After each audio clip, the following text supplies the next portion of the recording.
السلام عليكم ورحمة الله وبركاته. أهلا وسهلا مرحبا. Welcome guys. My name is Jakat Zaman. Hope you guys having a wonderful time, enjoying yourselves. Another Saturday, guys. Time flies by. Time flies by, guys. So this session is basically every Saturday we have a session where we do a bit of gupshup, chatting. We talk about things, but more importantly, I answer your questions. So today's session is dedicated to me helping you guys, or as best as I can, to answer your questions. So let's start then. Let's see what kind of questions are coming up today, inshallah. Right, so I hope all of you guys are well, enjoying your Saturday. Nice cold weather. Yeah, hopefully, inshallah, tomorrow is nice weather for cycling, inshallah. All right, so wa alaikum assalam, Abu Safura Saab, you're the first here, bro. You know, today I was gonna text you today. Let's go chaiwala. Yeah, but then I thought, you know, it's a bit late.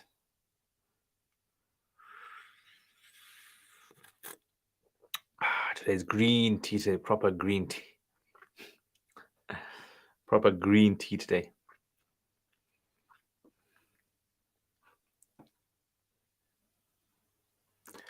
Right, Mr. H, wa alaikum assalam. Pray you are well. Once a student has memorized all the sarf babs, kabir and saghir, etc., which book is good to study in Arabic? I have heard a lot about Shada al-Araf. Yeah, you can study that.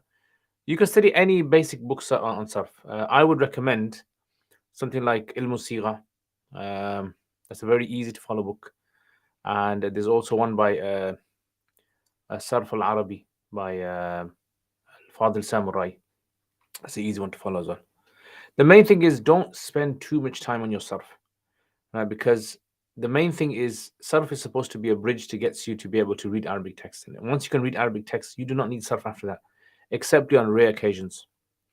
Wa alaikum assalam, Jundullah, ahla wa sahlan, marhaban, marhaban. Alhamdulillah, I'm very well, thank you very much. I hope you're well, Jundullah. Boxing MA, wa alaikum assalam. Loyal follow, assalamu alaikum. Do you remember the verse which you said you spoke with your students for 2 hours about? For 2 hours. Oh, you mean my old lessons? It was literally every verse of Surah Baqarah. It was almost, you can say. I had all the recordings. Unfortunately, all the recordings got lost. I've got some left. If I find an example, let me see. Tafsir. Do I have any? Do I have any of those left? I don't know. You know, Baqarah. Surah Baqarah. Do I have any? No, I don't think I have any. Yeah, this was before I had I was uploading stuff onto my YouTube channel, way before the olden days. Oh, actually, wait a minute. I've got some verses here. So let me just give you some of these. Yeah. So okay. Example of the old tafsir lectures. Ya Allah. Assalamu alaikum wa rahmatullahi wa barakatuh. Idris, ahla wa sahlan. Sanga hal day, khair day, tabiyat day khade. How can you be late if chaiwala are open? Yeah, you know, late for Safura. But yeah, bro, anytime you say I'm ready. Assalamu alaikum NS. Under which circumstances can an old widow in Idda move out of her husband's home abroad and back home in her house abroad near her kids? If she is not able to survive over there on her, meaning that it's difficult for her to be able to live there, then under those conditions she can move. Salam, are drugs like shisha, vaping, smoking haram in Islam? So shisha isn't a drug. I don't think they classify as a drug. Vaping is not a drug. Smoke is not a drug. Basically, anything that will intoxicate you is not allowed. Anything that causes intoxication, not allowed. Anything which harms your body in a very categorical way would not be allowed. Zaid Melor, Assalamu alaikum, ahlan wa sahlan. How necessary is to face the Qibla when making du'as? Not necessary. Mr. H, ahlan wa sahlan. You're welcome, Mr. H. Boxing, are dice games such as Ludo? I think you've asked this game before. Yes, they're allowed. Loyal follower, Jazakallah khair. Abdullah Ashraf, if someone did something they knew was haram but did not know it broke the fast, then would they have to make up that one fast or fast for 60 days? If someone did something they knew was haram but did not know it broke the fast, you know what? I would say your kind of question specifically, you need to ask it to a scholar exactly in detail of what happened, because that would give you the most precise answer. It could be yes or it could be no. Yeah, it's very vague that what you're asking, and circumstances, the person's background. So all these kind of things are taken into consideration by the Mufti. Assalamu alaikum, Alia. Ahlan wa sahlan. Welcome. Hope you're well. Are we considered Ash'aris? How do we know if you're Ash'ari? Look, I always tell everyone this year, no Sahabi was an Ash'ari, no Sahabi was a Maturidi. Sahaba believed in the Quran, they believed what was sent down to them. That was all they needed to know. Ash'aris and Maturidis are basically a mechanism to defend rationally, to defend Aqidah. This is what it is. So, you don't have to be Ash'ari, you don't have to be Maturidi at all. My grandma doesn't even know what Ash'ari and Maturidi is. She's just a Muslim. So that's basically, I think a lot of people online, they confuse people with these terms, and they force you to think that you have to call yourself by something. What's the difference between Ahad and Wahid? Wahid means one, Ahad means single. The zikr after Salah, is it 33, 33, or 34? So they're different riwayat. There's 33, 33, 33, 33, 33, 34. There's 11, 11, 11. Yeah, there's various different reports about this. Some people, the Prophet ﷺ never used to do after every single Salat. Just for those who don't know, the Prophet didn't do after every single Salat. Some people are overly obsessed with Aqidah issues. Example, they will say, so-and-so person's group's Aqidah is incorrect, and so do not pray behind people or in this mosque. Thoughts and advice, ignore them. Yeah, ignore them. What is our opinion on Sheikh Abdul Wahhab? We don't have to have an opinion on anyone. Look, I don't know why people are fascinated with having opinions about people. You do not have to have an opinion about anyone. I think with the advent of social media, people believe that you have to have an opinion about someone, otherwise you're not a correct Muslim. Islam is all about just connecting yourself with Allah. Yeah, connecting with Allah, and that's through the Quran and through the Prophet ﷺ. That is the most important thing that we have to do. So what Muhammad Abdul Wahhab is about, or what, let's say, Rashid Rada is about, or what Muhammad Abdu is about, or what Maulana Maududi is about, or what Maulana Ashraf Ali Tanwi is about, what Maulana Ahmed Raza Khan is about. We don't have to subscribe or adhere to any of that at all to be a Muslim. Is the mute of the Jews melt? I don't know what that is. Or Christians halal? The meat, you mean? Oh, the meat. Halal, even though they might not have cut the animal in halal. There's ikhtilaf of scholars about that. Ikhtilaf of scholars. By the way, those of you guys who are watching on Twitter, you won't be able to comment, all right, because Twitter stopped allowing comments for Restream. I don't know what the reason is. Okay, let's check out some Curious Cat questions. Ooh, it looks like we've got quite a lot of questions today on Curious Cat. Curious Cat. All right, let's check these out then. Okay. Whoa, someone's been very busy with questions. Either one person's got loads of time to ask questions, or okay, this is a question. Musical instruments have been forbidden in the Hadith, but if I learn how to play a musical instrument purely because I want to develop a skill and improve mental performance and longevity, as it is proven in some studies, would it be permitted? So this is a good question. Now, obviously, the issue with regards to music itself, majority of the scholars are on the opinion that musical instruments are not allowed. If there is something which is not allowed and gives some sort of enhancing some sort of skill that person has, would it become permissible? No, it won't become permissible. It's just like if alcohol, like they say, if a few sips of wine every day, it will increase the longevity of your life. So no. If someone says oof to their parent, but if the studies have categorically shown that, let's say someone has dementia, someone has an illness which is really, really so like imminent, and the musical instruments are very strong, like that guy, if you've seen that guy, something Musharraf, his name is Muhammad Musharraf, his name, I don't know. And he basically has had a stutter problem, but when he would listen to music, he would be able to speak. So for that kind of thing, I see that there'd be scope for that. If someone says oof to their parents, but it does not offend them or hurt them, is it permissible? Yes. Yes. Because the prohibition of oof is when it's offensive. If I touch a cloth with impure hands which are moist, say impure through urine or semen, does that cloth become impure? No. No, because there must be 100% certainty of transferal of impurity. Okay. I apologize if you answered this question before. Is it permissible to do Just Eats and Uber Eats food deliveries for a living, knowing that not all the meat will be halal? Yes. Yes, it'll be allowed. Is wearing perfume at Maghrib time bad?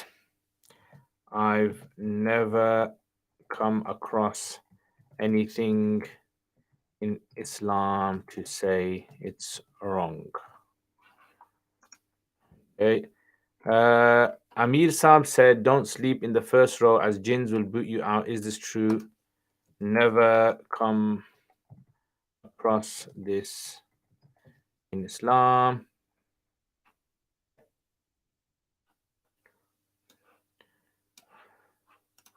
Islamic texts.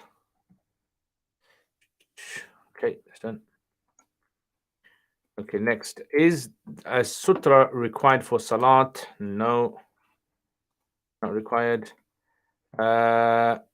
If you have a spot scab on your head as it bleeds, but you are wearing a black scarf, hat, and can't see the dry blood stains afterwards, what do you do? Is it nafak? If you know it's blood, then it's impure. Otherwise, you're okay. Right, next. What's the best books, courses, someone looking to get married? I have no idea. Please don't ask me about that. I have no idea about that. I think Mufti Abdul Rahman's got a good course. Check out Mufti Abdul Rahman. Check out Mufti Abdul Rahman Mangera on Google, and Dr. Yasir Qadhi.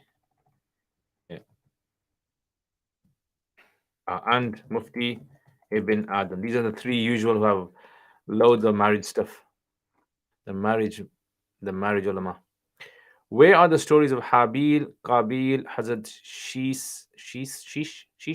Yeah, you mean Sheath. Habil is from Quran. Sheath from narrations. Barsisa is from most likely biblical sources.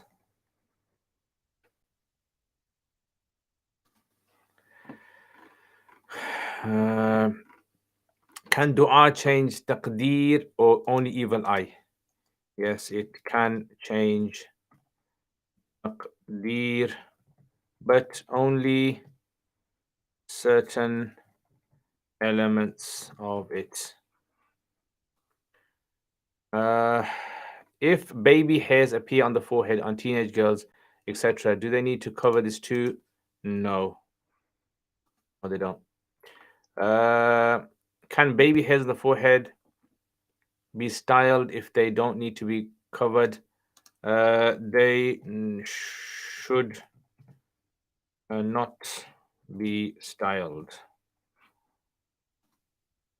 Can men use hair removal waxing? Yes. Men can use hair removal, waxing, creams, and stuff. Okay. Where does the term ulama rabbani? It's from scholars. Rabbani means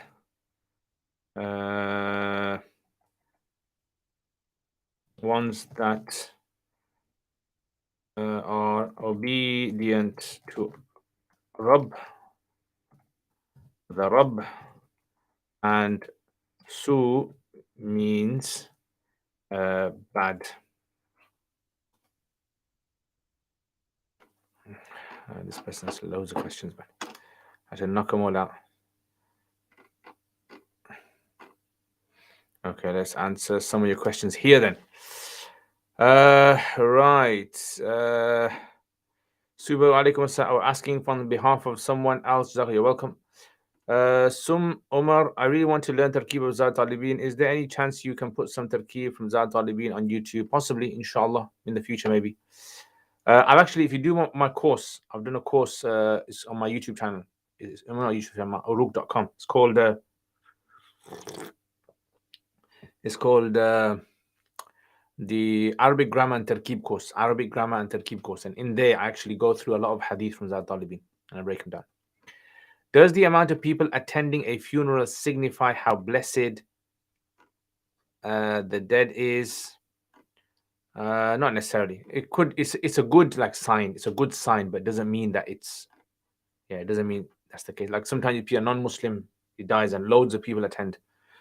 So it does. If it's a believer, we hope that it's a good sign. Lights are looking really smooth right now, mashallah, alhamdulillah. Yeah, I've had to adjust so much to try and get the ISO right and all those camera settings. You know what the thing is? When you have a camera, if you have lights in the background, it actually affects the lighting on my face. So whatever subject is in the foreground, that is affected by the lights in the background. So if I turn these lights off, you'll see the color, the lighting on my face actually changes, the tone changes. So it's a weird thing. Ustad, what are the Imam Ghazali opinion on music? Am I correct in assuming he was of the opinion that certain types of music allowed? To my knowledge, no. Yeah, he only possibly allows if there is a certain, like a valid usage of it. But to my knowledge, no, I haven't really kind of looked into Imam Ghazali on this. The 3 marriage amigos. Yeah, that's it. 3 marriage amigos. Assalamu alaikum, Yasin. Ahlan wa sahlan. Hope you're well. What is the correct understanding of the qareen? Qareen, as in, do you mean like qareen, as in having, like, everyone is born with some sort of a jinn? So this could possibly, there's a difference of opinion amongst the scholars. We don't have a categorical like explanation for this, but what it seems as though is everyone that is born seems to have like an influence, seems to have like there being some sort of like a jinn or something which can possibly influence them. Yeah. So this could be like a form of a jinn. It could be in the form of like whispers, certain type of jinn that will influence them. This could mean that. Yeah. So it doesn't necessarily mean like the cartoons you have one good and one bad. It doesn't necessarily mean that. But there is basically, for every person, there is an influencer. Imagine that. For every human that's born, there is an influencer. Like there's like someone who kind of like, so like really knows how to tick you off, how makes you weak in your desires and all that stuff.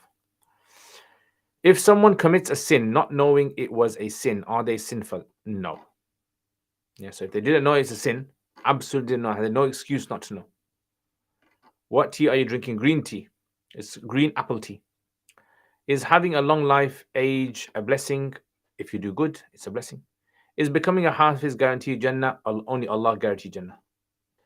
Are there certain actions, but there's a good hope that if you do memorize the Quran, it will increase your chances. That's if you act upon it.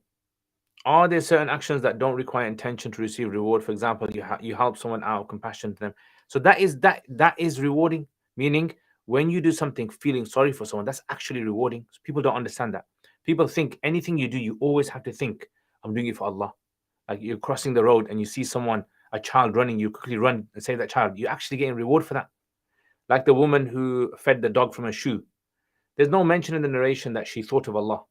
She just did it because she felt sorry for the dog. So a lot of the actions that we do without even thinking we're doing it for Allah, we actually get reward for it. You know, when people say, "Oh, I didn't do it for Allah."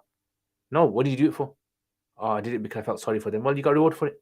That is actually falls under the umbrella of doing it for Allah. So this is why the guy who walks down, the Prophet ﷺ said, a man walks down the street, sees a stick and he moves it out of the way. You know, Allah will put him into Jannah. So, you know, we have to understand the concept of intention is actually doing something which the outcome is something pleasing to Allah. Salam, Ustad, do you get reward for doing exercise? Again, yeah. So if your intention is good for exercise, you want to lose weight, for example, you want to lose the belly, yeah? You want to keep your body fresh, focused. That's actually something good. And then definitely is reward. But the intentions obviously differ from thing to thing. So let's say you want to do exercise because you want to get married. You want to look nice, marriage. That's a good thing as well. You want to do exercise because you want to compete in a marathon because you're collecting money for charity. That's a good thing as well.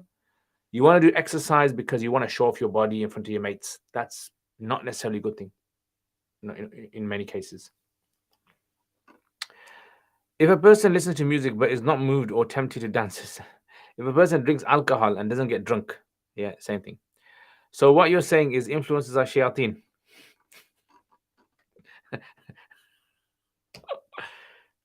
Kind of.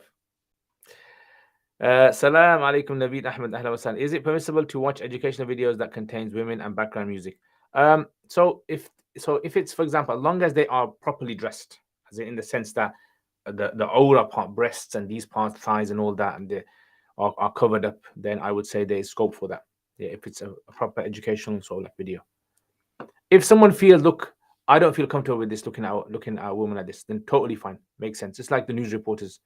Some people say, I don't watch news because there's gonna appear women who have no scarf on their head. That's totally understandable.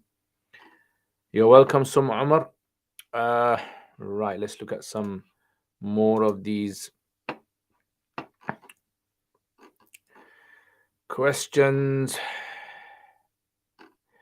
Okay, so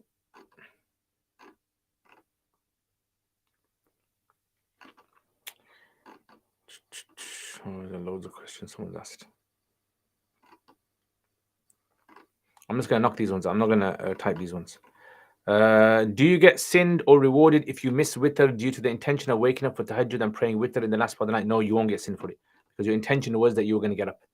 Why did the Sahaba ask permission to be castrated during battle times?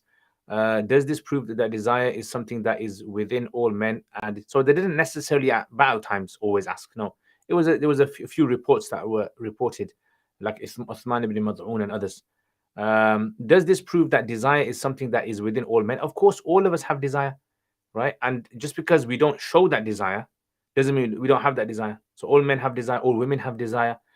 The point in Islam is just be sensible with your desire, just control your desire, use your desire at the right time. And if you transgress in your desire and you do something wrong, turn back to Allah and ask forgiveness. Is dental cover allowed? I don't know what dental cover is. Do you know of any medical hakims for treatment? There's one. Look, I haven't been to any hakims in England, right? So I don't really know how good they are, how bad they are.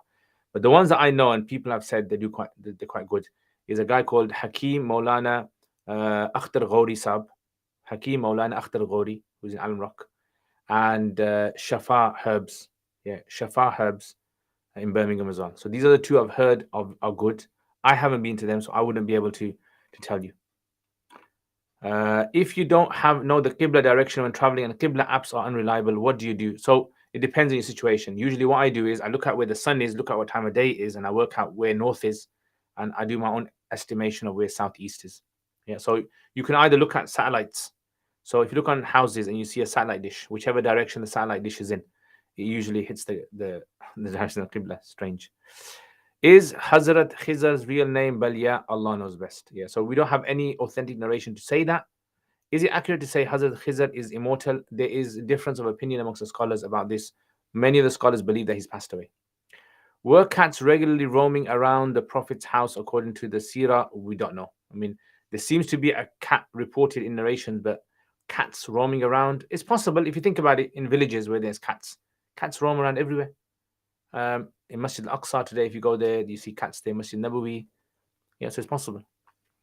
Does Silat al-Rahim mean anything regarding the below, or is it more backward culture thinking? Number one, sons and sons' kids have more rights in matters over daughters' kids. Not part of Islam. Sons have more right over daughters. Not part of Islam. More loyalty is required for father's side of family. Not right in Islam. Do you recite a surah after Al-Fatiha in all 4 rakats of Sunnah Nafal? Yes. All 4 in Sunnah Nafal, according to Hanafis, you have to recite Fatiha and Surah. I've actually explained this in my Quduri.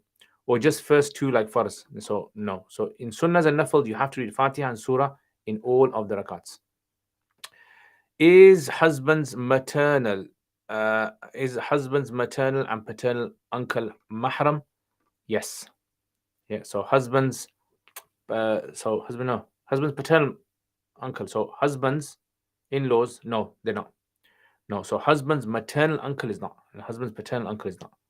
So husband's only the husband's father, his father's father, basically ascendants, descendants, the ones that they came from, and the ones that came out of them, to be a bit crude. Otherwise, all the rest are not mahrams. Can men use non-Mendy hair dyes? Yes. Is any Mendy color sunnat or only bright orange for men? Any color. The Prophet ﷺ, some Sahaba wore blonde, some Sahaba wore orange, some Sahaba wore dark brown. Yeah, there's a variety. So there's nothing. The Prophet ﷺ actually did not put Mendy in his according to majority of narrations, he did not use Mendy. He didn't like the smell of it, basically. But Sahaba wore it. Are we commanded to give charity in public and secret? What if we feel more comfortable in secret? Yes, both are fine. What is meant by the amount of zina someone will do is predetermined. So what this basically means, according to many of the scholars, what this means is that, like Mullah Liqari mentioned this in Mirqat, that basically every person has inside of them like the desire for zina, like the means to perform it, commit it. Unlike, for example, like a wall or a tree, or something which does not have the ability to fornicate. So the ability to fornicate is in everyone. Everyone has this ability inside them. The eyes and the touching and all of that, they lead to fornication. You're only sinful if you commit the act, basically. That's what they mean. And there's other views out there of the muhaddithin on this. Is there a limit for a woman to say La ilaha illallah in one gathering? No, there's no limit. Say as much as you like, really. Even say at death time when you're dying. Right. Okay.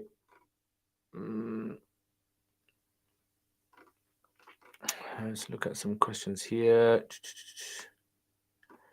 Ask as a uni student. Yeah. So I wouldn't see a problem now with as a uni student. Jazakumullah khair. Zed, is the term Qari reciter also means he has memorized the Quran?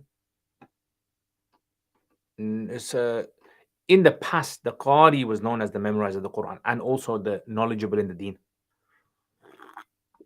It was a term used as a memorizer of the Quran, yeah, in the past, but not now. Salam, Ustad, are student loans halal? So generally, the rule is no. Unless you have no other means to be able to make up that loan, then out of necessity, if you need to do that course, then yeah, you can take it. Just for clarification regarding intention, do we not believe that non-Muslims don't get any reward for their good deeds? So there's an ikhtilaf amongst the scholars about this. There's like a very classical ikhtilaf between the Maturidis and the Asha'ira and the Mu'tazila with regards to, do non-Muslims get a reward for their intentions? So basically, Asha'ira say no, Maturidiyya say yes. Yeah. Is witr fard? That's wajib. Check out my Quduri, Rona. And how about videos with background music? Yeah, so these kind of things, again, some of the Hanafi scholars like Abdul Ghani Nabulusi has permitted, if it's in the background, it's not there for the purpose of entertainment. It's just there, like the news, sort of like jingles they have. But others say no. I would say whatever you feel comfortable with. right? If you are familiar, comfortable with those scholars who ban it, who say no, then stick to that opinion. What is the best interpretation of naqisat al-aql, and how should you understand naqisat al-aql? Look, the Prophet ﷺ, he was speaking to some women, and he said to them that I haven't seen naqisat al-aql like you. Naqisat al-aql does not mean deficient in intellect. It doesn't mean that at all, because there are many women who are much more complete in their intellect than men. Naqisat al-aql means that their emotions override their judgment. That's what it means. So if we word it in translation as naqisat al-aql means someone whose emotions override their judgment. So even men have this problem when they're angry or when they're extremely sad. Their emotions cloud their judgment. So women generally are very emotional people, right? We see that our mothers, our sisters, our daughters are like that. So they judgment gets clouded sometimes. So it does not mean that they're deficient in their aql and they can't study like men. We've seen women study better than men generally. Your sound setup is underrated, Sheikh. I've had battles with different microphones and setups in the past. Yeah, I've had to test so many different setups for mics, and you can even hear a bit of the room in here. I'm trying to fully soundproof the room, but hopefully, inshallah, that maybe by the end of this year, I should have that done. The government gave £250 to put into a child trust fund, and then they use it for stocks and shares, so value goes up and down. Then child takes out 18. Is this money allowed? Generally, no. All depends upon what kind of fund. They usually invest it in, like high risk investments, and usually they are interest based. So these kind of things would not generally be allowed. You'd have to look at the details of all of this, but child trust funds generally are things that are not allowed because they're based upon interest. Are you able to clarify the harb and interest maslas from yesterday? Okay, I'll mention this to you guys. So look, let me explain. So I'm going to say this once, and then probably in a few weeks' time, someone's going to ask again. So I'll just have to refer them back to this one. So the issue with Imam Abu Hanifa rahimullah says, if you're not living in Allah has made a riba usury haram. Why has Allah made usury haram, interest haram? Because you are literally taking from a Muslim his wealth, right, without there being anything in exchange. Like you are literally making money off money, and you're feeding off the vulnerable, which is a very non-ethical thing. So if there's a Muslim comes to you and says, look, I need £1,000, I've got bills to pay, this to that, and you go, okay, I'll give you £1,000, but you got to give me 2,000 back, right? You are literally feeding off this generosity you're supposed to show a Muslim, which is qard, to borrow people money free of charge. So Allah has banned this. Now the issue is that Allah has banned it with a Muslim, but Allah banned it with non-Muslims, right? So the scholars differ on this. Majority of the scholars say yes, Allah has banned it for Muslims and non-Muslims, meaning you can't take interest from a Muslim, you can't take interest from a non-Muslim. Abu Hanifa rahimahullah says a non-Muslim is of two types. One who lives in a Muslim country. By living in the Muslim country, their health and their wealth are protected by virtue of them living in the Muslim country, meaning because they adhere to the government, their wealth and their health is protected, the Prophet ﷺ said. However, a non-Muslim outside of a Muslim country, you're not allowed to kill anyone, obviously, right, for no reason. If you're in a war with them, that's different. But their wealth, if they were to give you their wealth, right, happily, as long as you're not deceiving them, cheating them, stealing from them, then that should be allowed. Meaning the ruling of the riba should not apply. So the argument is that outside of the Muslim state, if you're in a non-Muslim land, then borrowing a non-Muslim money and then taking more back from him, as long as he's happy to give it, Abu Hanifa rahimahullah says that does not fall under the reasoning around riba. So a lot of the scholars disagree with him. There's some scholars who agree with him on this issue, but majority of the later Hanafis have not taken this opinion of Abu Hanifa. They've taken the other view on this. And that's it. That is the summary of that. Have you heard of Sigmund Freud, the father of psychoanalysis? He kind of talked about the nafs, but from non-Islamic point of view. I've heard of him, but I haven't really read too much about him. Assalamu alaikum, ahlan wa sahlan, Muhammad Ibrahim Pashtun, kya hal hai, sanga hal de, khairiyat de. Is the virtue of religious knowledge intrinsic, or is it dependent on what you do with that knowledge? Acting, definitely acting upon it. Yeah. Shah, ahlan wa sahlan, wa alaikum assalam. Why is mafhum al-adad not accepted? So mafhum al-adad all the types of mafhum mukhalafa, according to the Hanafis, are not considered to be acceptable. What they basically mean by this is that, look, if a person says, I'll see you tomorrow, does that mean I won't see you today? So we say not necessarily. So then, therefore, how can we use that to the Quran and the Hadith as well? Because the Quran and the Hadith, sometimes a statement is said for a particular individual or a scenario or a situation. Therefore, mafhum mukhalafa is not really a strong evidence. And that goes for mafhum al-adad. So if the Prophet ﷺ says that, for example, 5 things, this is what the Hanafis mentioned in Nur al-Anwar, in Mat al-Manar. He says, the Prophet ﷺ said, "Khamsun min al-fawasik yuqtalna." 5 types of harmful animals are killed. And then he mentioned the 5. Does that mean, besides those 5, if you find another one in a different part of the country, you can't kill those? Of course, you can kill those. The Hanafis say, because the idea is that as long as they are harmful, you can kill them. The 5 was just mentioned most likely because those are the 5 that at that particular time the Sahaba saw. Okay. And what I would suggest, Shah, is if you want to know more about this in the Hanafi school, there's a section in Usul Fiqh which they discuss mafhum mukhalafa. Right? So Mat al-Manar has, Nur Anwar obviously has it, and you'll find it in other books as well. Can we still pray Sunnat Salah if we are doing Qadha Salah for the past? Yes, of course. Can a person dye their hair? Yes, they can. I'm pretty sure they ask if you want it to be invested in stuff where there's no interest, but I can't remember. Yeah, so the details, that's why I said we need to know the details really. Is trimming the beard not clean shaven, just shortening, a major or minor sin? There's an ikhtilaf from the scholars about this. Yeah, ikhtilaf of the scholars of how short you can make it. So because because there's nothing categorical, clear cut to say you can't cut your beard. There's nothing categorical. Right? The Prophet ﷺ has nowhere categorically said that do not cut your beard. Yeah, and there are hadith that indicate Sahaba did used to cut their beards. Right? But to what length, that's obviously differs.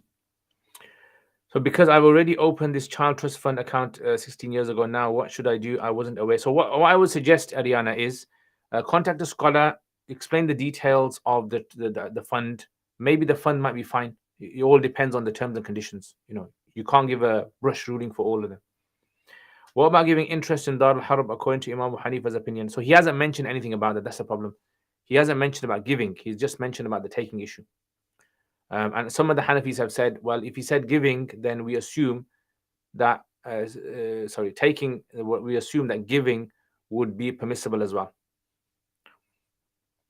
What are the examples of minor sins? Minor sins basically are anything in which there's no categorical sort of like severe punishment mentioned for it.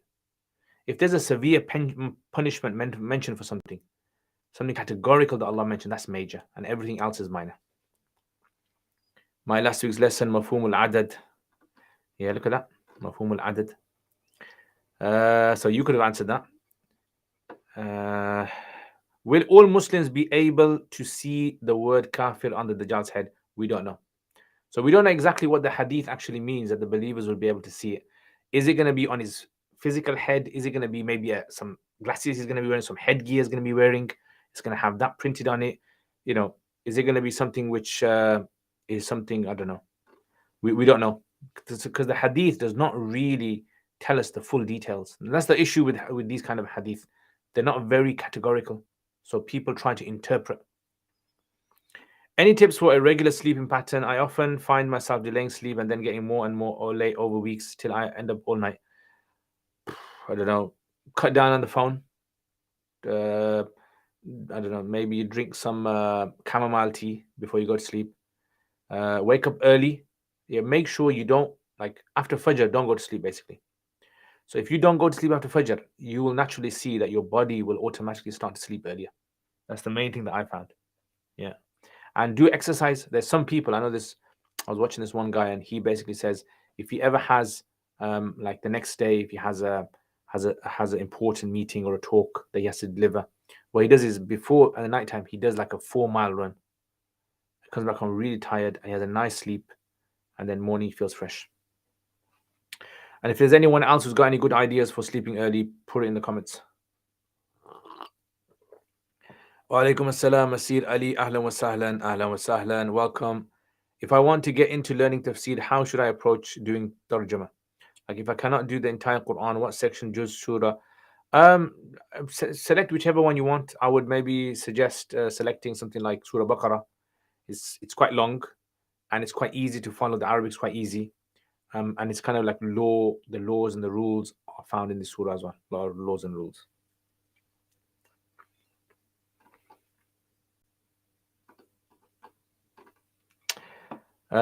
Is Islam a perfected religion? If so, why are there unclear parts to it, like Hadith? So Rona, you need to study my Usul Hadith series. Yeah, you learn more. But Fajr is 3 to 4 a.m. in the summer. Yeah, so you try. So, I mean, you're talking about the winter or summer. So it all depends when no, what kind of season. Obviously, in the summer you might have to sleep after Fajr. What I'm saying is, generally, like now at the moment, don't sleep after Fajr if you're in the UK. That is, I don't know where you are. What is your objective for your students of fiqh? My objective is for them to be able to understand how to approach Masail, yeah, how to flesh out Masail, how to be able to listen to other people's arguments and defend your own arguments. If a person studies fiqh and they can present an argument, defend the argument, and answer any objections raised, I think that person has a very good standing in fiqh, a very good level of understanding of fiqh. But if they can't defend and they can't answer objections, I think that person isn't really a good faqih. No technology for at least 2 or 3 hours before sleeping time. It's a good one. I'll put that up. Yeah. So Maji's listen to Maji's fatwa.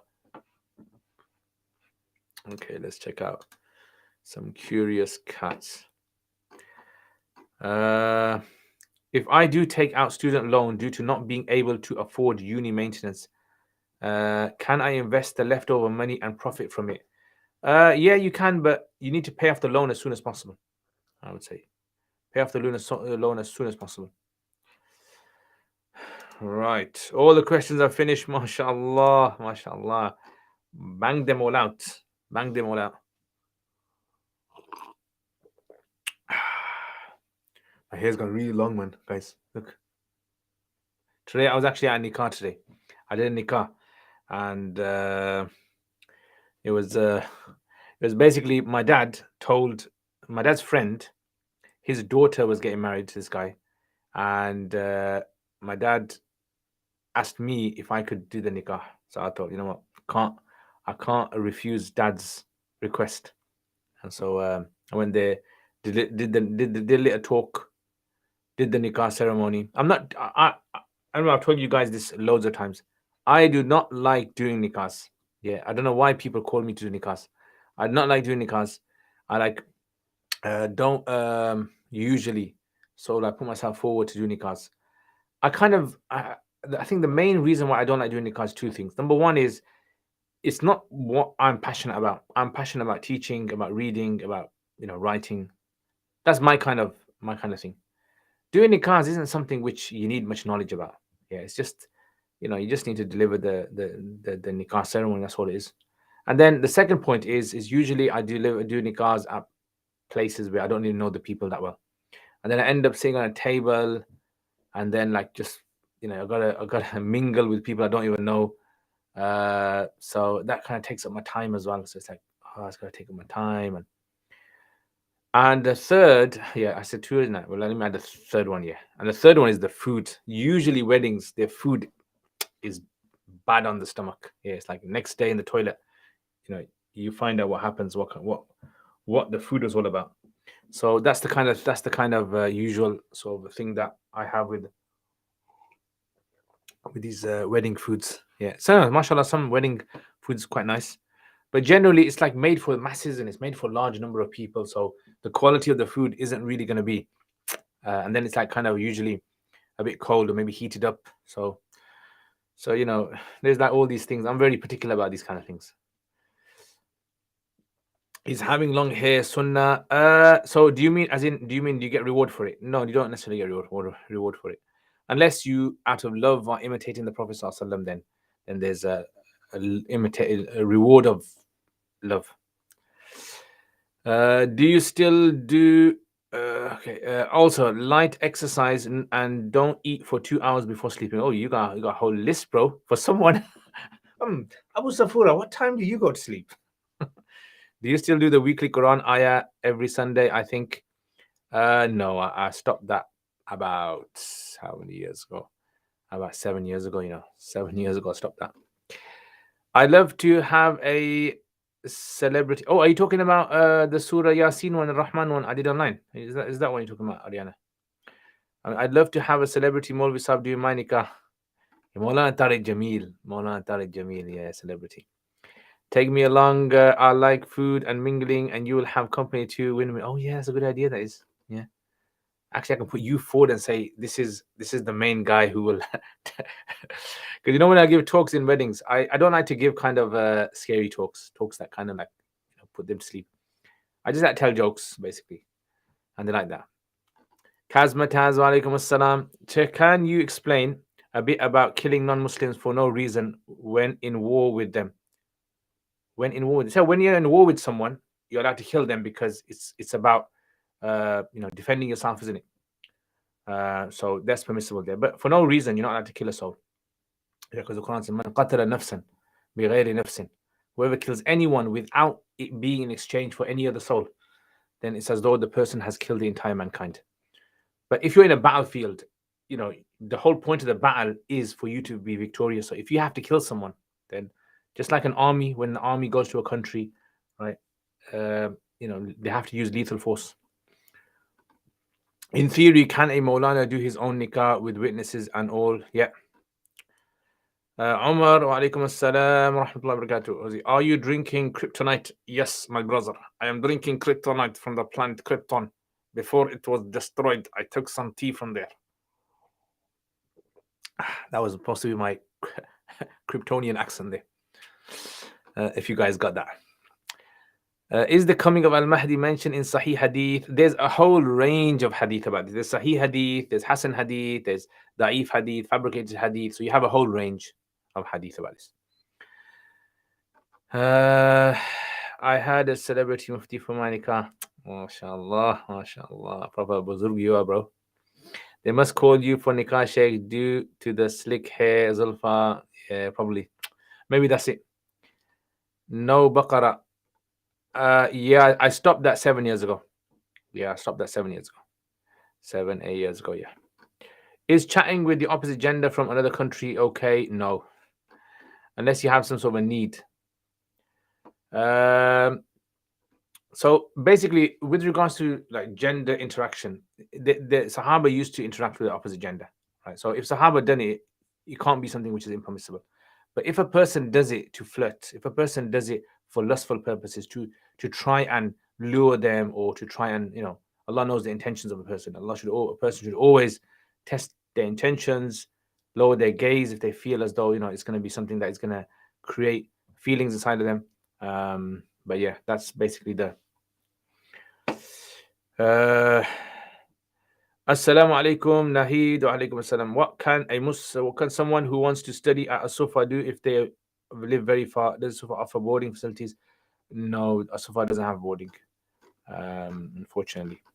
I mean, if they were to get a flat or something close by, maybe, but a Sufa doesn't provide any boarding. Can we hear that famous American accent? You want to hear the American famous accent? The Kryptonian American accent? Yeah, man. Which part of America do you want to hear? Lucky there's only like Masir Ali's here. Yeah, so he doesn't mind my American accent. Yeah, he likes it. Yeah, probably Masir, you probably try to copy me sometimes in the car when you're driving, and you're kind of like, yeah, let me try to copy his American accent. Can you explain the Islamic Sharia standing of UK Khula service? Are they valid? I have no idea. It depends which place, how they do it. So UK Khula is not like a big board, which I'm the head of, and I know all the rules. Khula, basically, anyone can open their Khula shop up. So the issue is that how do they run it? What are their policies? I have no idea. Yeah, honestly, I have no idea about this. So I wouldn't be able to tell you unless you can tell me how they do it, and then I can tell you whether that's something valid according to the Hanafi school. What's wrong with you, Jundullah? Leave him alone, bro. You're the last from Birmingham, bro. Leave him alone. Ian, is the hair of the scholars or the A of the scholars course basically a part-time Alimiya course? Yes. A of the scholars, we changed the name of this, yeah, for two reasons. Number one is because what happens is a lot of people who join Alimiya, part-time Alimiya courses, they drop out when they hear how long it is. So what we done is we decided we're going to make it like a short name, give it a nice snappy name, and we're going to tell them you can just do the course for 1 year, 2 year, 3 year, 4 years and leave. But if you want to do the full thing, it's going to be about 8 to 9 years. So, yeah, that was that. When did women start not wearing niqab? Is it recent years? Isn't the wives of the Prophet ﷺ used to wear niqab? Where do people get the argument? So, with regards to niqab, first of all, you have to ask the question, Aliyah. Was the niqab mandatory upon all women in the time of the Prophet ﷺ? Yes or no? So there's a difference of opinion among scholars about this. The wives of the Prophet ﷺ had to cover everything, even their fingertips. Like they were not allowed to show any part of their body. So their ruling was a bit different. But generally for the other women, we know that some Sahabiyat, the Prophet ﷺ and the Sahaba saw their faces. It's recorded as well. So this is why there's a difference of opinion about the covering of the face. Is the covering of the face necessary for the women or not? Yeah. So it's not like when did it start? It's not. It's actually from the beginning. The ikhtilaf is. What is the difference between fard and wajib? You need to do my usul al-fiqh, Rona. Rona, just stop asking all these kind of random questions. Because one day what I'm going to do is I'm going to collect the questions, Rona. I'm going to ask you, do you remember what I said about this?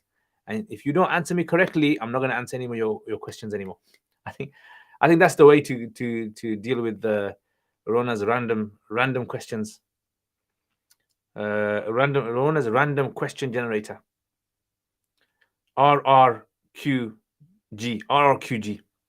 The Arabic podcast last night was really good. Your Arabic speaking has improved a lot, and that brother spoke very well. Yeah, mashallah, I was really impressed with his Arabic. I mean, obviously he lives in Saudi Arabia and he's amongst Arabs all day, and so that's a big advantage that he's got. And mashallah, you know, his command of the language is really good.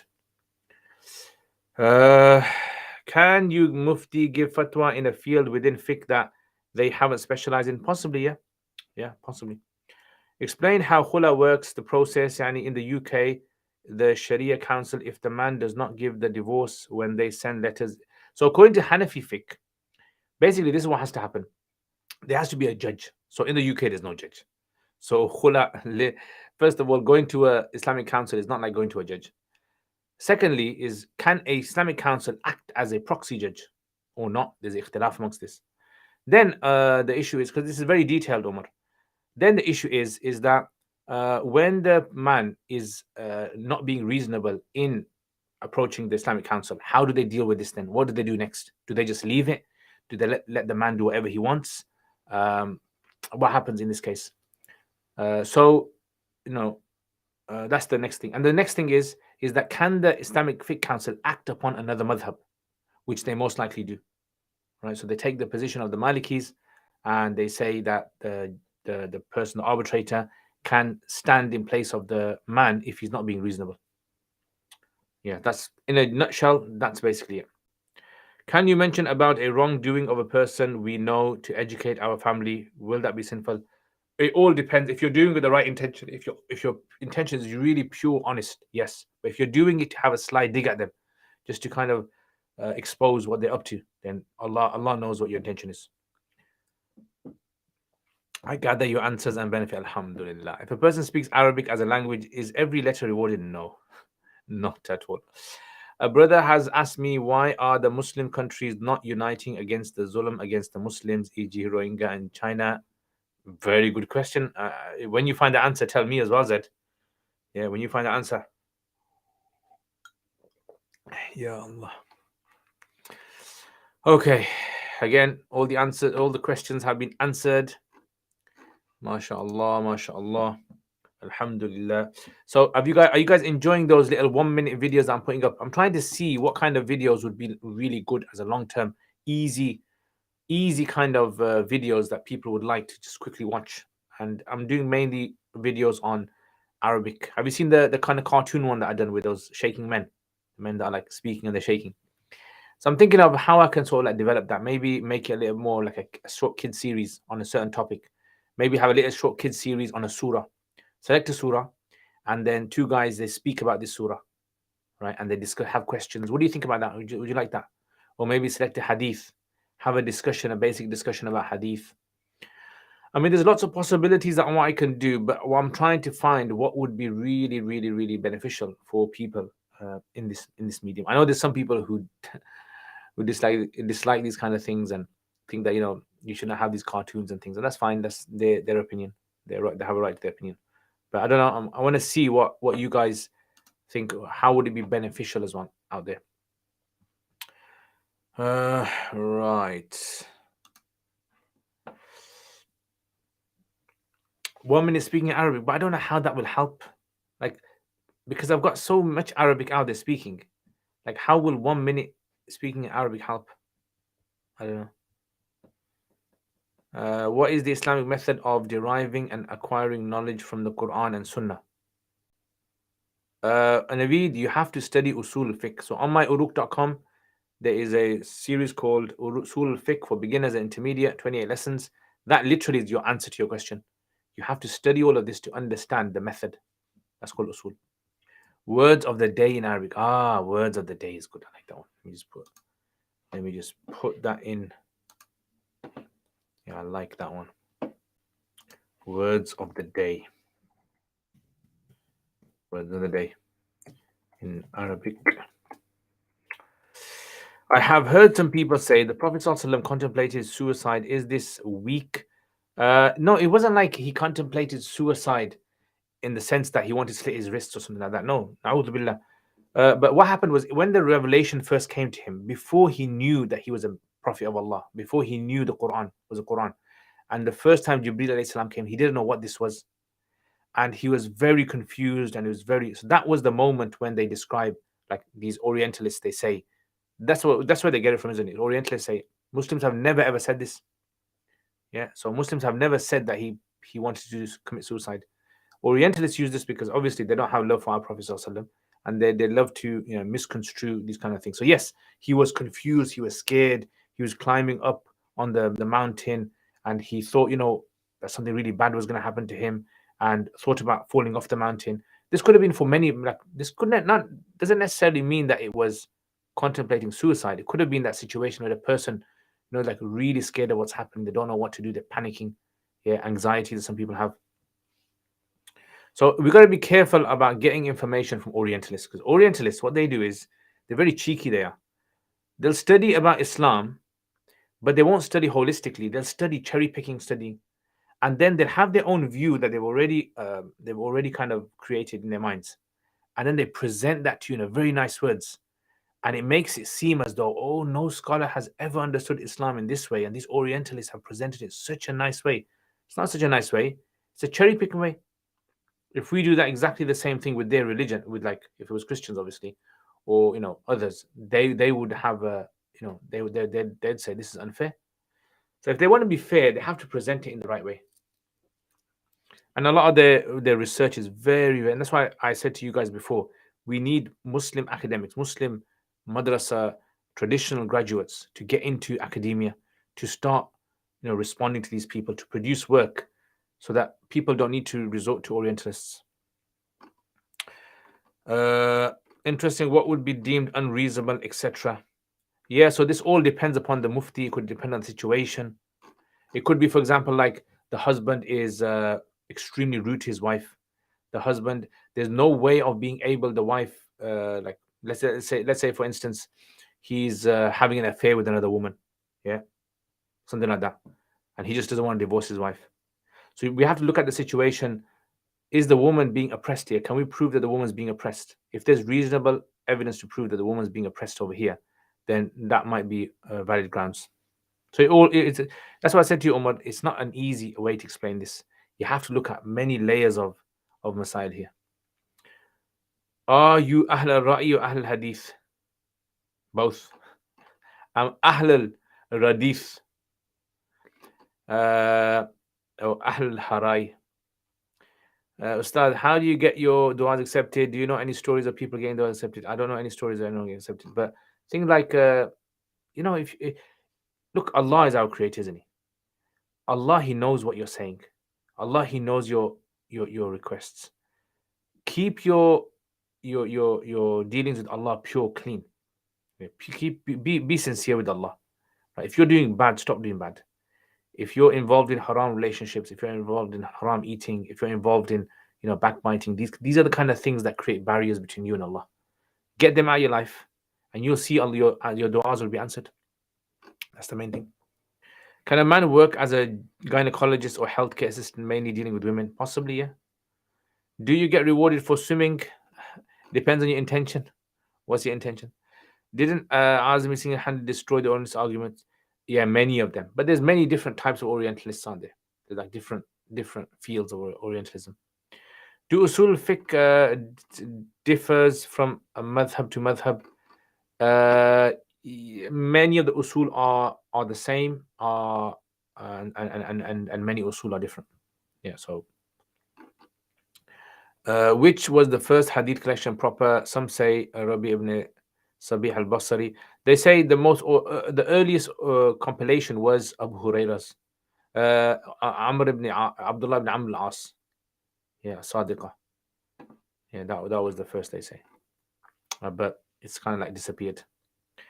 عمر ترجمة القرآن مع تفسير عقائد إن شاء الله. إن شاء الله وفقك الله. Sokhna, I know that human hair extensions are haram, but what about synthetic extensions or yarn? According to Hanafis, it's allowed. Yes. What if someone uses it in order to preserve their own hair? So according to Hanafis, yes, it's permissible. How can a layperson access how a scholar graded hadith online? It's almost always graded by Albani. So, the thing is, Albani did a lot of work on books that other scholars didn't get time to do. So, if you want to do it, you can do it, definitely. I mean, there are some scholars who have done a lot of work. There's actually scholars who have gone through the whole works of Albani and have reviewed all of it and identified mistakes that he's made, like Sheikh Saeed Mahmoud Saeed Mamdouh, Dr. Saeed Mamdouh. Yeah, you can do that. But I would say, look, if you can study yourself, you can understand, you can read Albani's works, and you can see how deficient he was in his investigation. Yeah, or how much he sort of like he missed out. Yeah, you can find that. Are people with weak iman disliked by Allah? Not necessarily. Maulana Muslim gynecologist, I would say a word for men. Not necessarily. It depends. It depends on the field. The thing is that these kind of things, sometimes what can happen is there might be like a scholar who is like very good in a certain type of field. Yeah. So there might be like opportunities for people to become doctors, and there might be like in a certain area, in a certain part of the world, there might not be that many female doctors that become gynecologists. So it all depends upon a person's skills as well. So there might be a person who is very well skilled in a certain field, experts in this. Like, for example, certain doctors who are midwives as well, because of certain circumstances that they have. Yeah. So it all depends. Ideally, the men shouldn't be choosing these kind of jobs. But if a Muslim man was to become a gynecologist or a women's doctor of some sort, there wouldn't be any problem with that. I wouldn't see any problem with this kind of thing. And ideally, a woman should be seen by another woman. Yeah, definitely.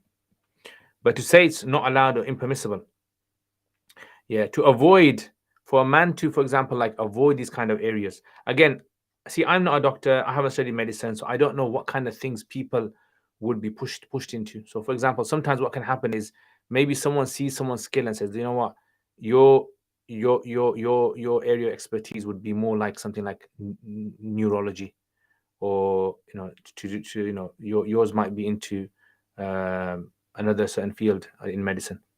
So it all depends, and sometimes people don't even know how they got into a certain field. But yeah, definitely, men should not deliberately try to go into it. But the original question was about permissibility of this. Yeah. So can a man work as a gynecologist, a healthcare assistant, mainly dealing with women? Yeah, it's possible. Yeah, especially in, for example, like certain areas now, refugee camps in a lot of places in the world where women can't work there. It's difficult for women to work there, and the number of men is more men than women being able to work in that particular field, just literally due to because women didn't have the opportunity to study these things. Cam, mashallah, Cam, what's happening, bro? Long time no see, man. Can you explain if it's permissible to send salam citations on others to the Prophet ﷺ? Yes.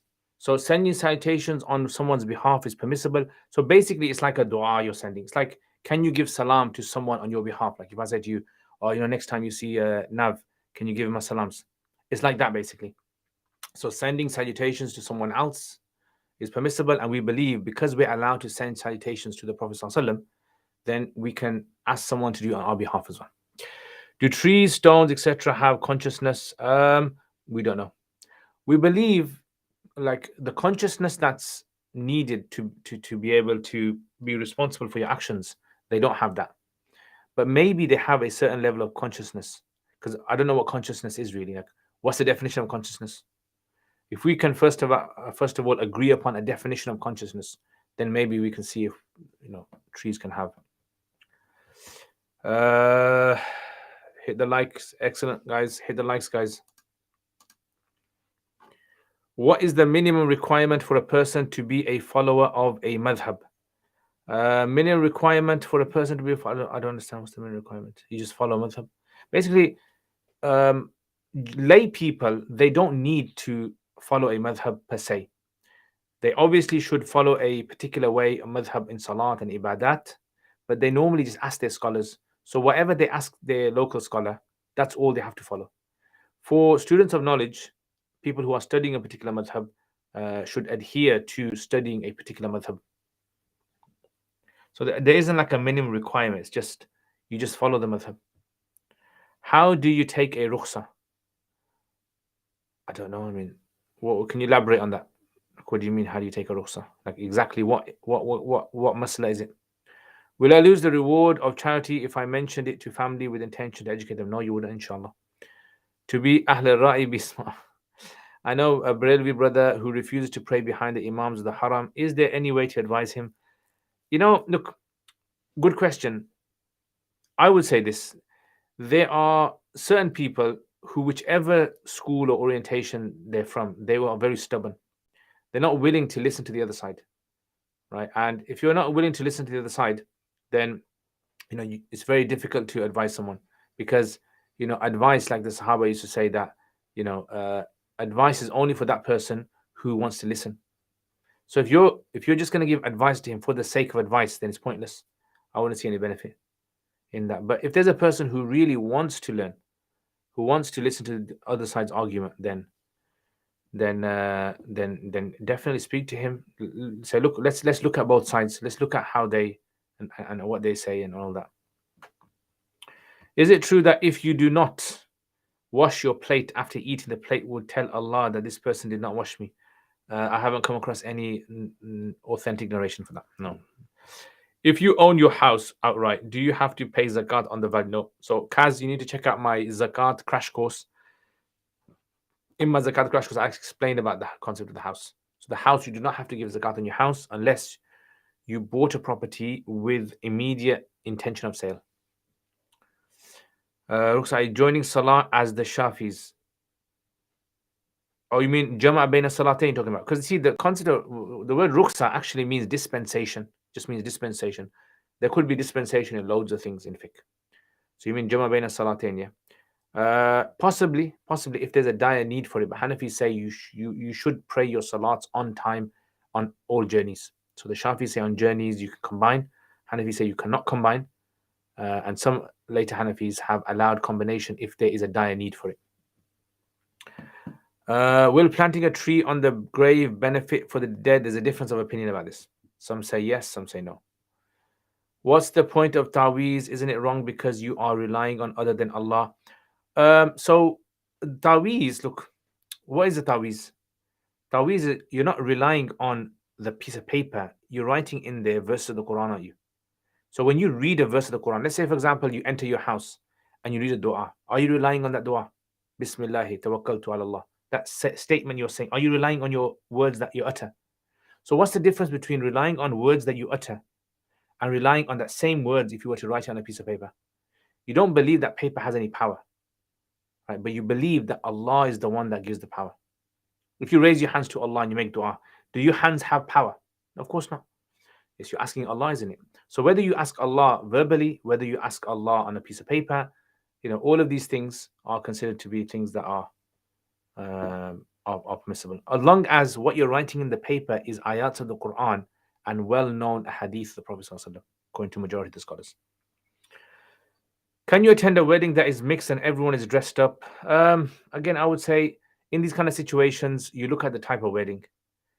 If you are an upright person and people look up to you like a scholar, an appa, an alima, then I would say it's best to avoid these kind of things. If, however, it's mixed, but it's not mixed in the sense that everyone is hugging each other and touching each other. No, families sit on one table together and they're not going to be looking around at everyone. So it's like going on the bus, basically. If you're going on a bus and it's mixed on the bus, does it mean you're not allowed to go on the bus? Of course not. You can go on the bus. So I would say in that situation, be allowed. Otherwise, if there's dancing going on, music going on, then no. To pray in jama'ah is wajib or strong sunnah, and the Hanafis say this is fulfilled by praying with your wife or family at home. But even what if your wife has menstruation? Has the man then seek another jama'ah? Yes, definitely, of course. Praying in college alone. Sometimes brothers come and join my alone salat and make a congregation, even though I didn't intend that. Are they allowed? Yes, that's allowed. Is cryptocurrency allowed? So I usually follow the opinion of Mufti Faraz. If you go on IFG, type in IFG in Google and type in cryptocurrency, is it halal? And they have articles on there, right? So check that out. Appreciate answer, Sheikh, but why do people say it's shirk to wear it? I think what they take is there are some hadith where the Prophet ﷺ said having an amulet is not allowed. The amulet was basically like a charm. So in Jahiliyyah, they used to have these stones and these items. They used to tie it with a knot, and they used to tie it on their arm, or tie it around their child's neck. That is not allowed because they believe that stone has magical powers. Yeah, besides Allah, they're attributing some sort of superpowers to these, and that it's outside of Allah's control, and that is shirk. That is because you are literally sharing Allah's power with that stone. So to believe that stone has this magical power that's beyond Allah's power, that's not allowed. Yeah, so that's where. But as for like writing, there was actually a Sahabi, Abdullah bin Amr al-As. He used to actually write down. This is I think it's Musannaf ibn Abi Shayba. He used to write down like certain words, verses of the Quran, or du'as, and he would tie it to his child. They say that Abu Hurairah reportedly only directly from the Prophet ﷺ or also from other Sahaba as well. Many reports from other Sahaba. Can you send Quran khatams to the deceased? And if so, what evidence is there from Sunnah? So there's a difference of opinion amongst the scholars about this. The Hanafis and the Hanbalis, they allow the recitation of Quran and sending the reward on behalf of the deceased. The Maliki and Shafis do not allow that. Yeah. And the argument basically is that can you do an act on behalf of someone else? So, for example, everyone agrees you can do Hajj on behalf of someone else. You can give charity on behalf of someone else. You can do Umrah on behalf of someone else. So, what about these things? So, this is where the ikhtilaf lies. With regards to mixed wedding question, what about if there is a stage and the bride and groom are up there? What's your advice about doing Nikah? Okay, so yeah, again, so the same answer I'd give. The same answer. People, I think we need to educate people, because what's happening now is, weddings, they're becoming worse and worse as the years go on, right? They become more extravagant, more immoral things are happening in a lot of weddings. So if you look at the pattern of weddings from the 90s, right, where it was in a school, where there was like basic tables and, piece of paper on top of the table, Coke bottles laid out, and people used to bring food, send it out. Now it's starting to become more and more sort of like competitive, and it's starting to become less and less sort of like in line with Islamic values. So I think people need to be told, right, these kind of things are leading in a bad way, and people need to know what is extravagant and what is wrong. So especially people who are practicing, definitely, I think practicing people definitely need to sometimes, be like a role model for the people as well. Can we breed cats and sell them? Yes. If people join the lone salah when you didn't intend, how does it work? So Hanafis say the imam does not have to make intention for congregation. Yeah, Hanafi say you can just pray your salat and people join. You don't have to make Imam doesn't have to make an intention for congregation. Do you start by saying takbir? Say yeah. So as long once they join and you realize they've joined, then you just start to act like an Imam. What's your advice about doing nikah in a hall rather than doing it in masjid? Both are fine. Masjid, it all is based upon what is more appropriate at that time. Yeah, what is more available. Sometimes masjids committees are a bit problematic with this. So if you can do it inside the masjid itself, that's the ideal thing, in the masjid hall. If you can't do it there, then you can do it in another place. Some people are paying $500 to get a vaccine certificate, but they have not had a vaccine. What's the ruling? Well, if that's deception, then the ruling of deception is not allowed. Is the book Bulugh al-Maram based on Shafiq? Yes. If a father passed away with thousands of unprayed salats, what should the children do? So some of the scholars say they should try to give sadaqah and intend this to be on his behalf, hoping that on the Day of Judgment, Allah may accept this. Is that why you don't want to marry, because of the fear of seeing a lot of haram? Don't understand. About weddings function, is it permissible for there to be a function but with mixing between the bride and groom's immediate family? Is it permissible for there to be a function but with mixing between the bride and groom's? Yeah, so you know what? These kind of things are difficult to avoid. You're going to have families that are mixing with each other. But again, there can't be any touching, no touching between males and females and things like that. And, families should sit on separate tables together. Then I wouldn't see a problem with that if they're immediate families. Wedding in school, when was this happening? This was like in the 90s, I remember.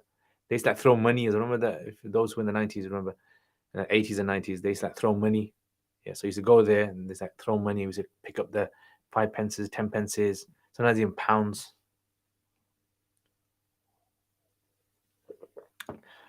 Can we buy a house with a mortgage for sole purpose of living in it? No.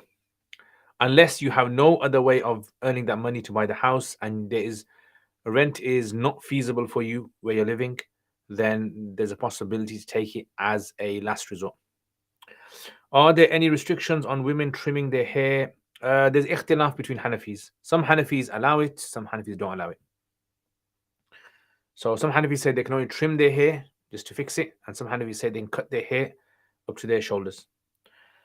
Are examples are examples of where gossiping is permissible? Gossiping, I don't understand. What do you mean by gossiping? That's it. I'm having my wedding in a school. Regarding the question on the father passing away with unprayed salats, should the children give fidya or just sadaqah? Again, they don't have to give anything. If the father has not mentioned for them to give from his money, his own money, they don't have to give. What they should do is, I would say, is maybe gives charity regularly, give charity regularly in their life, and intend it on behalf of their father. Maybe build a well, build a masjid, these kind of things, hoping that this would be accepted. But if they want to give fidya, they can give fidya as well. Although there's nothing categorically reported with regards to giving fidya for salat. Do you have any cats currently? In my new house, no, I don't. I don't have any cats. I'm thinking of getting one. But in my old cats in my mom's house. And I feel bad bringing it over here because, cats, they kind of get a bit disturbed when they come to a new environment and miss their old environment. How to receive extra marks in Quranic Arabic exam on Friday. MashaAllah. Rayhan, MashaAllah. Basically, bring me a nice leg of lamb. On a joke. How to get extra marks? Work hard. School weddings were the best simple times, bigger gathering. Remember those days? Yeah, Ham. They were nice, man. It was proper wholesome. It wasn't there for show. It was it wasn't to impress anyone. The idea was to get people together, and it was nice quality. Is it permissible for a woman to cut her hair above her shoulder when the style of cutting is a female style and not like men? Yeah. So the Malikis, Shafis, and others allow it up to the ears. Some of the Hanafis allow it up to the ears as well. But again, this is again something that should be, I would say, you look at the situation as well. Yeah, a lot of families are very conservative, very strict. I remember once I mentioned this to one of my classes, and there was a lady in the class, And I said, look, some of the Hanafis have allowed cutting it up to the ears. And she's gone, told her family, and cut your hair up to ears. And they went crazy and saying, what kind of mufti is this, going around telling women they can cut their hair? And then the head came to me and said to me, look, did you tell people that? And I said, look, I just presented the argument of some contemporary Hanafis. And he said, well, the person you told has gone and told relatives, and they're like really strict tabligis. And so, yeah, so sometimes I think people, they can't like understand how to balance masail, balance difference of opinions. Can men wear rings? Yes. Cook him steak and get him chocolates. Bang on, bro. Masir Ali, I'm gonna, for that, I'm gonna speak in the American accent for that. I'm a joke. Silvering, yeah. I mean, when you talk about other people who are not in your presence, is that okay? Yeah, if you're talking good about them, it's fine. But talking negative is not allowed. Anything negative about them, not allowed at all. You remember my name, do dua for me? Inshallah, definitely. May I ask which contemporary Hanafis have allowed it? So there's a scholar called, he's passed away now, Abdul Hamid Tahmaz. Yeah, so he's a Hanafi from Syria, lived in Mecca. He's written a whole book called Al-Fiqh al-Hanafi fi Thawb al-Jadid, 5 volumes. If two people from different countries get married, when it comes to the walima, must it be done in the bride's country? Or can it be done? It can be done anywhere. The Prophet ﷺ once did a walima on a journey. He was on a journey. He married, I think it was Safiya radiallahu anha, and they did the marriage on the journey. The what do you call it? The walima on the journey.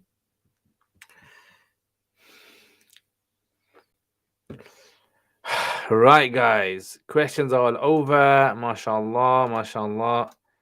And it was a nice night as well. Nice, lovely night. And we've come to the end, guys. Unfortunately, time is up. Time flew by today with all of your questions. So, alhamdulillah.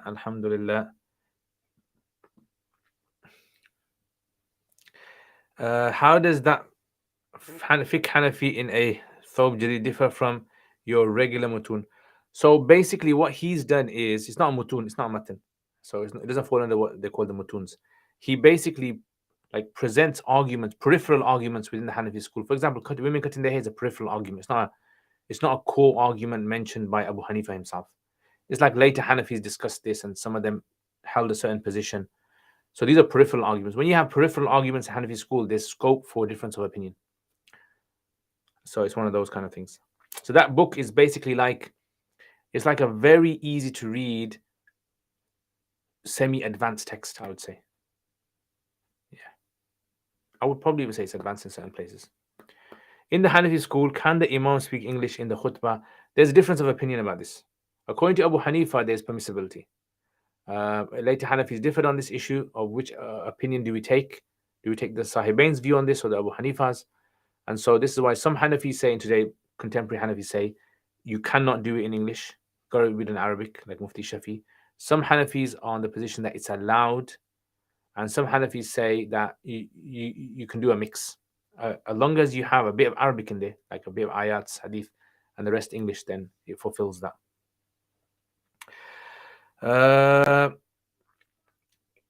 So, the steak and chocolates are on me. Just kidding. Mashallah. They should be on you for without marks, bro. Furu'. Yeah, not just furu', but peripheral furu'. Appreciate your time as always. You're welcome, Jundullah. Barakallah fiqh. There is a hadith saying the wives of the Prophet used to cut their hair. No, sorry if you're wrong there. It's not. It doesn't say they used to cut their hair. It's actually Aisha radhiyallahu says, "Kunna na'khudh al-wafra." We used to take a wafra. Doesn't mean cut. So that's where the problem is. How we interpret the meaning of na'khudh. Yeah, that's where the ikhtilaf is. But yeah, you've done a proper big time misquote there. I'm Muslim. You've got accused Muslim of something. You cut their hair, way. Do tawbah, bro. Is there ta'leel in the book? How much or the book is mu'tamad? It's not considered. It's like one of the fatawa books. You know that fatawa books that you get from Indian subcontinent. It's like one of those. The highlights of today's session has been school weddings. A brother works as a healthcare assistant and doing it for 9 years. Every day he has to deal with women's private parts such as personal hygiene. It is not an emergency situation. Is this okay? Yeah, I mean, if that's something which there's a need in the community for, then obviously, especially now in the NHS where there's lots of, there's a dwindling number of staff because of Brexit, then yeah, I would say they would. I mean, it would be better to ask medical professionals what's the need for this in the community. How high is the need, and then take it from there. Jazakallah khair, Masjid Ali. May Allah bless you. Ameen, ameen. I never knew you liked them. Anytime, inshallah. You're welcome, bro. Is making prayers and blowing on water, blowing it on water from the Prophet. Is making prayers and blowing, just on water for no reason. No, it's not. But if it's, for example, like for ruqya, then yeah. All right, guys. So my time is up, and I hope you guys have a wonderful week, mashallah. And Americans, are there Americans here today besides Masir Ali? Any other Americans not here today? Yeah, man. The Americans have skanked me. You guys don't say skank, do you? You guys don't say skank. What do you guys say? You guys probably have your own like slang words that you use for, like skank means like you kind of left me. Yeah, deserted. If you break your fast besides with dates or water, is their reward decreased? No. Sorry about the hadith of Ummahat al-Mu'minin in Muslim. What does it mean then? So this is where, so some say that they used to tie their hair up. And when taking a bath. So they used to like put it up. And some say no, it actually meant cutting the hair. So it just means how you interpret the word akhadha. In fact, Ibn Abbas says about his auntie Maymuna radiallahu, when she passed away, she had a shaved head. Why did she shave her head for before passing away? Was it because she had hair loss? Or was it? So some say this ruling was unique to the wives of the Prophet ﷺ, because wives of the Prophet ﷺ were not allowed to marry another man. So there was no point in beautifying yourselves for anyone. So there was no reason to beautify. So that's why they would cut their hair. This is one of the sort of possible arguments, possible reasons. Barakallahu fiqh. Take care, Ustad. May Allah grant you all the Ameen. Bailed on me. All right, guys. Bailed. Is that what you say? Yeah, bailed. He bailed on me, man. Yeah, man. You gotta bail on me sometimes, you know? Yeah. Have you noticed in the background that plant is not here? I've got a new plant. Have you seen this? Yeah, I've got a new plant over here. So basically what happened is, if you will notice the other plant, it was kind of like, it was starting to lean, the branches started to lean. So I had to check out what the problem was. So I took out all the plant, took out the soil, and realized that the roots had started to cling together. Yes, got stuck together. So regularly what you have to do is, these plants, you have to allow them to breathe. It's funny, they have to breathe. So you dust it all down, and then you basically put fresh soil, put some water in there, and then you basically give it resuscitation. So now it's that planted downstairs, and I got this one. So it's a smaller one. I'm thinking of maybe getting a table or something. Yeah, that's the plant. So I don't know if you guys are into plants and these kind of things, house plants. Do you guys have how many of you guys have house plants at home? Yeah, thinking maybe, what about getting like a big one, like one of those massive one that goes all the way up to the ceiling? Those would be nice. Yeah, but for that you have to like have a really big room to make it suit the room. Mufti Sahab, you should speak Urdu as well for your loyal followers. All the Urdu Pakistan followers all asleep this time, knocked down.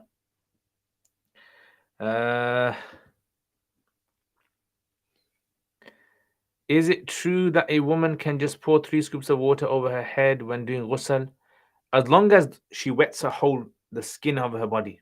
Yeah, as long as she gets water into the scalp.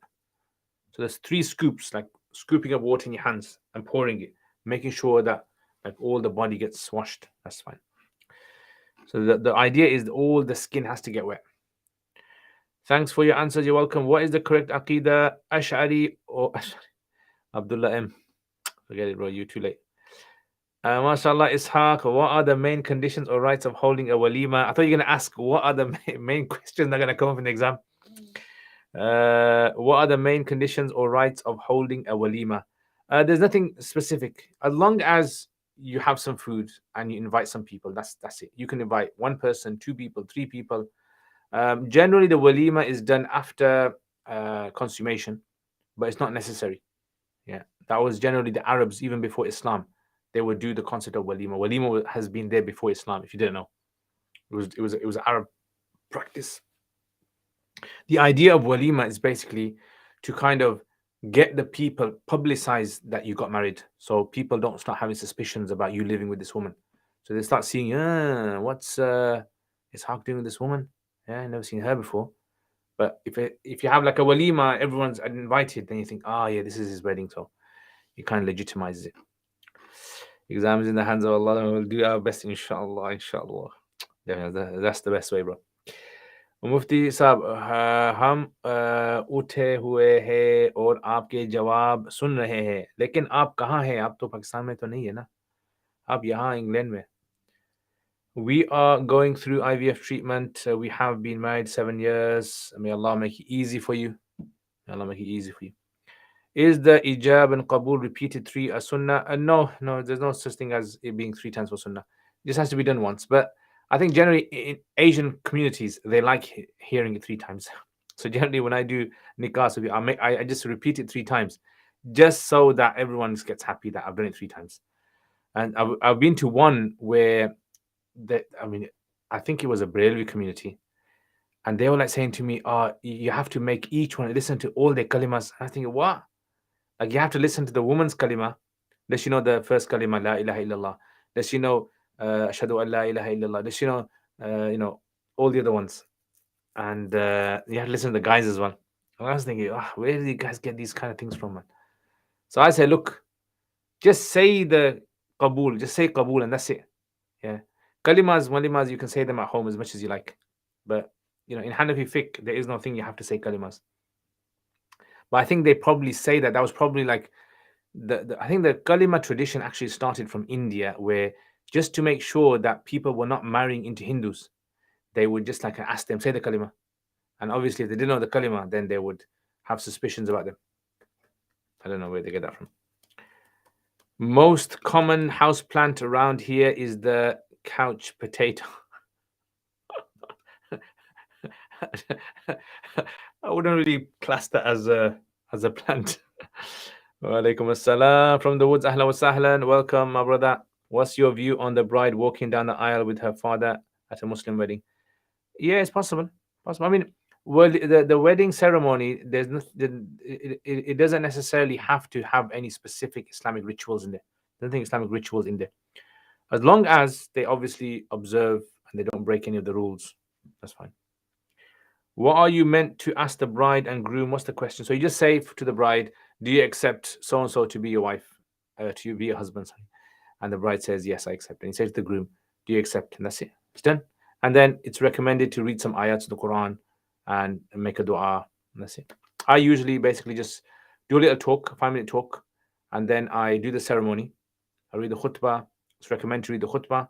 And then you ask the both sides. So Pakistani weddings, usually what I find is they don't do that. What they do is usually the girl's in one room. So they ask you, can you go to the girl's side and ask the girl for that for I don't know where they get that from.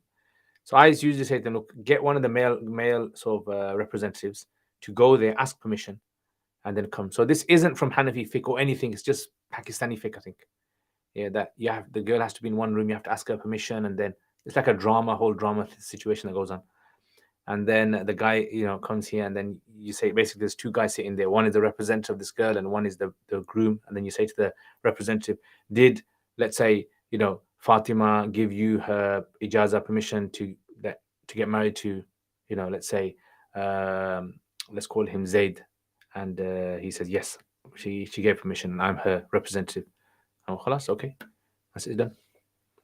So that's the kind of like generally I find in Pakistani weddings, that's what happens. They prefer that method, even though they probably don't care about segregation at all, but they still like that sort of like kind of protocol. Yeah. What's the requirement for a walima? Yeah, no requirement for a walima. As long as you just feed people some food. Yeah, put some food in their stomach, and that's it. Ya Allah.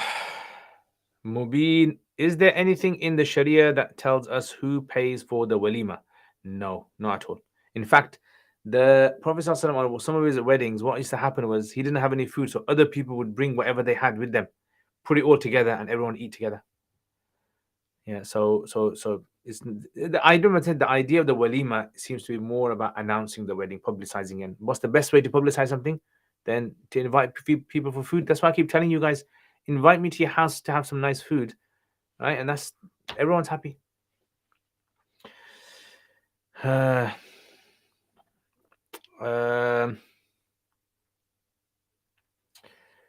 the wakil speaking on behalf of the bride is a bid'ah.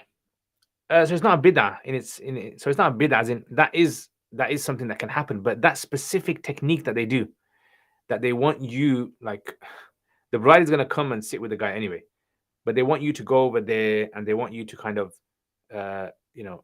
ask her permission or like that. So that wasn't in the time of the Prophet ﷺ. You generally wouldn't have that. Generally it was like a very basic thing. Nikahs were very basic because it's been carrying on from Jahiliyyah, isn't it? And Islam's come and Islam has given, like, just added some sort of some Islamic elements to it. Yeah. So, but I'm saying that the protocol that they do, all the kind of, like they say, the kallufat they go through, yeah, the trouble that they go through, that's the issue.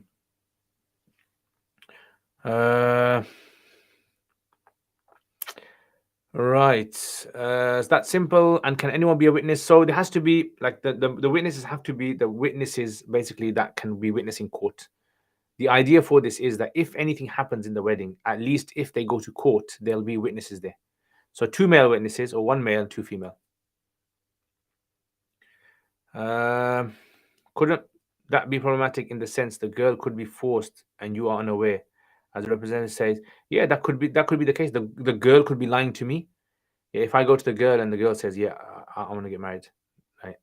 And she could be lying to you. She could be forced. Yeah, probably got someone behind, got like a sniper on her. Yeah, so you obviously can only follow whatever seems to be apparent. She gives permission, but that doesn't really have a choice. Yeah, that can happen. That can even happen. Like I said, even if they're sitting in front of me, that can even happen then as well.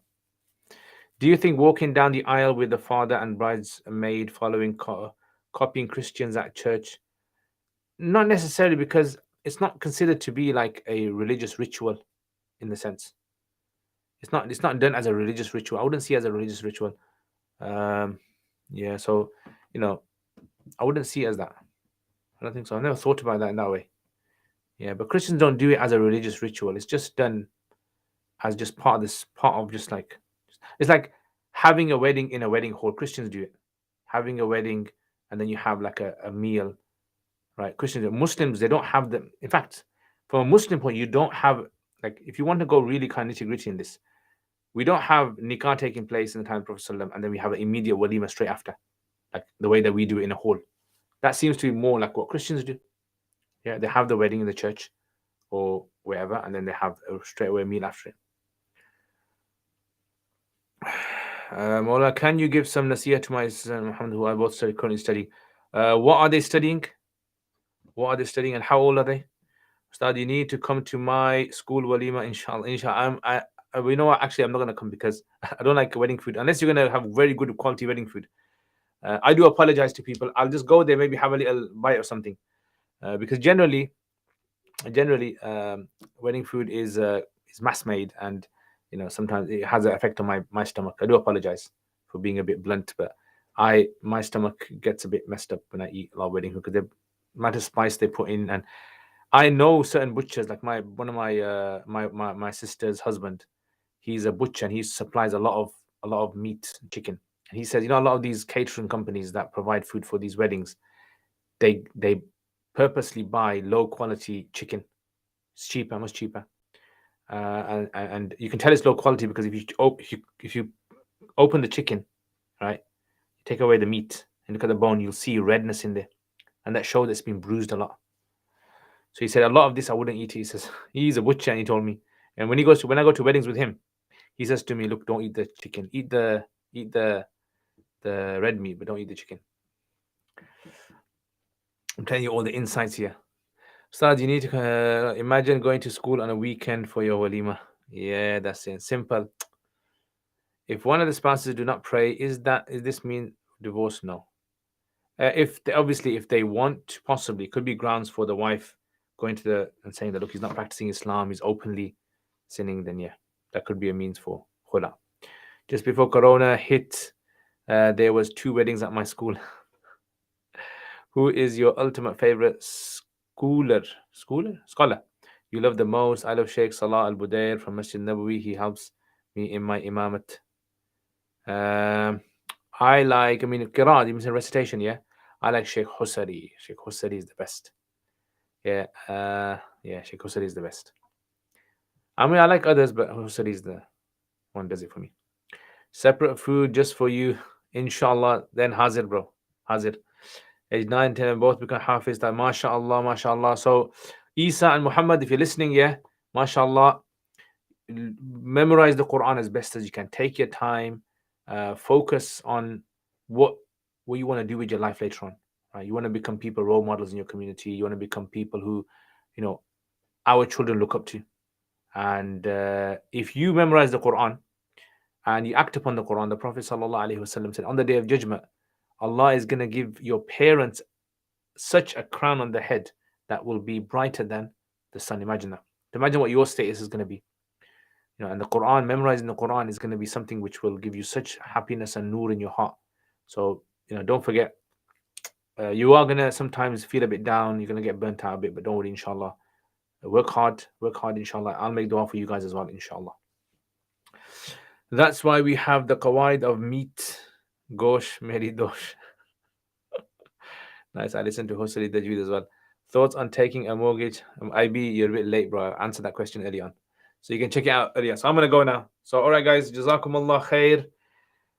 Thank you very much for attending, guys. Really appreciate it. Hit the like button if you haven't. Check out my YouTube channel, uruk.com, if you guys haven't checked it out. And if you have any sort of like suggestions or things, put in the comments as well.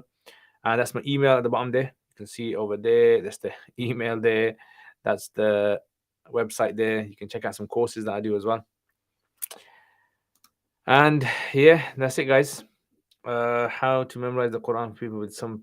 I have no idea. I'm not Hafiz, so best to ask a Hafiz, bro. I always say this. What's your opinion on learning the maqamat al-Qurani? I'm not a Hafiz. I don't know. Yeah, it sounds nice, isn't it? Yeah, it's enjoyable. So I think that's a good thing. All right, guys, take care. Assalamu alaikum wa rahmatullahi wa barakatuh.